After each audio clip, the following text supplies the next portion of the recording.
ভাবুন হঠাৎ করে আকাশ থেকে অঝোরধারায় বৃষ্টি নামলো। আপনার চারপাশ মুহূর্তেই পানির নিচে চলে গেল। মানুষ, পশু পাখি এবং ঘরবাড়ি সবকিছু তলিয়ে গেল পানির নিচে। আর এই ঘটনাকেই বলা হয়ে থাকে মেঘ বিস্ফোরণ, যেটাকে আমরা রিসেন্টলি পাকিস্তানে হতে দেখেছি।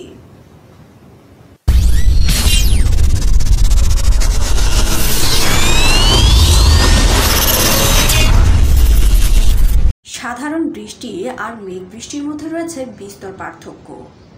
আমরা সবাই প্রায় নানা ধরনের বিস্ফোরণই দেখে থাকি। এই সবগুলো বিস্ফোরণের থেকে সম্পূর্ণই আলাদা হচ্ছে মেঘ বিস্ফোরণ। এই মেঘ বিস্ফোরণ নামটি শুনতে যতটা চমৎকার, এর রূপ ততটাই ভয়ঙ্কর। তাহলে এবার প্রশ্ন আসে, এই মেঘ বিস্ফোরণ কি? আবহাওয়াবিদদের মতে 1 ঘন্টায় 100 মিলিমিটার বা তারও বেশি বৃষ্টি খুব অল্প জায়গা জুড়ে হওয়াকেই বলা হয় মেঘ বিস্ফোরণ। এই বিস্ফোরণ সাধারণত পাহাড়ি এলাকায় সব থেকে বেশি হয়ে থাকে, কারণ আর্দ্র মেঘ হঠাৎ করে সেখানে আটকে গিয়ে ভয়ঙ্করভাবে ভেঙে পড়ে। তখন দেখে মনে হয় আকাশ থেকে ঝর্ণা বইছে।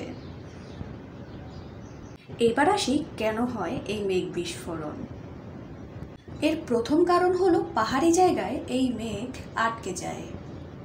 এর দ্বিতীয় কারণ হলো গরম আর্দ্র বাতাস হঠাৎ করে উপর দিকে ওঠে, ঠান্ডা হয়ে গেলে বৃষ্টি নামে।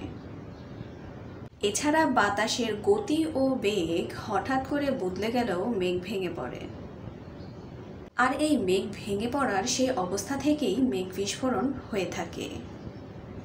এই মেঘ বিস্ফোরণের ভয়ঙ্কর কিছু প্রভাবও আছে।